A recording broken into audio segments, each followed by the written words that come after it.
বাক স্বাধীনতা সুস্থ গণতন্ত্রের অবিচ্ছেদ্য অঙ্গ। বাক স্বাধীনতায় ইচ্ছেমতো লাগাম পরানো যায় না, বলল সুপ্রিম কোর্ট। বাক স্বাধীনতা রক্ষার গুরুদায়িত্ব নিতে হবে আদালতকেই। কংগ্রেস সাংসদ ইমরান প্রতাপগড়ির মামলায় তাৎপর্যপূর্ণ মন্তব্য করল সুপ্রিম কোর্ট। রাজ্যসভার সাংসদ ইমরান ইনস্টাগ্রামে একটি কবিতা পোস্ট করেছিলেন। সেই কবিতার প্রতিবাদে এফআইআর দায়ের হয় জামনগড়ে। তবে সেই এফআইআর খারিজ করে দিয়েছে শীর্ষ আদালত। সঙ্গে মনে করিয়ে দেওয়া হয়েছে ইচ্ছেমতো বাক স্বাধীনতায় লাগাম পরানো যায় না। বিচারপতির মন্তব্য, কথা বলা এবং ভাবনা চিন্তার স্বাধীনতা না থাকলে সসম্মানের জীবন কাটানো অসম্ভব। যে কোনো সুস্থ গণতন্ত্রে ভিন্ন মত থাকলে সেটা যুক্তি দিয়ে বিরোধিতা করা উচিত। দমন পীড়নের মাধ্যমে নয়, বাক স্বাধীনতা রক্ষার জন্য অগ্রণী ভূমিকা নিতে হবে আদালতকেই। প্রসঙ্গত, ইমরানের বিরুদ্ধে দায়ের হওয়া এফআইআর খারিজ করতে চায়নি গুজরাট হাইকোর্ট।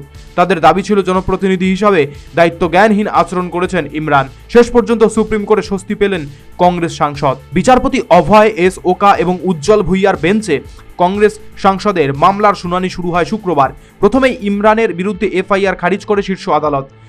সঙ্গে দুই বিচারপতির বেঞ্চ এদিন জানিয়েছে, অভিযুক্তের বিরুদ্ধে কোনো অপরাধের প্রমাণ নেই, বরং গুজরাট পুলিশ যেভাবে অতি উৎসাহী হয়ে ব্যস্ততা নিয়েছে সেটা নিন্দনীয়। তাছাড়া বাক স্বাধীনতায় ইচ্ছেমতো লাগাম পরানো যায় না, তার জন্য যথেষ্ট যুক্তি দরকার।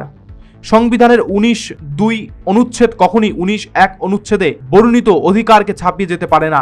সম্প্রতি স্ট্যান্ড আপ কমেডিয়ান কুনাল কামরার ঘটনা নিয়ে উত্তাল গোটা দেশ। মহারাষ্ট্রের উপমুখ্যমন্ত্রী একনাথ শিন্ডেকে গদ্দার তকমা দিয়ে শিন্ডে সমর্থকদের কোপের মুখে পড়েছেন তিনি। মুম্বাইয়ের খার এলাকার যে হোটেলের ভেতর হ্যাবিট্যাট নামের স্টুডিও শো করেছিলেন তিনি, সেখানেও কার্যত ধ্বংসলীলা চালায় শিবসেনা সমর্থকরা। তাকে সমন পাঠানো হয়েছে মুম্বাই পুলিশের তরফে। এহেন পরিস্থিতিতেই শুক্রবার শীর্ষ আদালতের তাৎপর্যপূর্ণ মন্তব্য।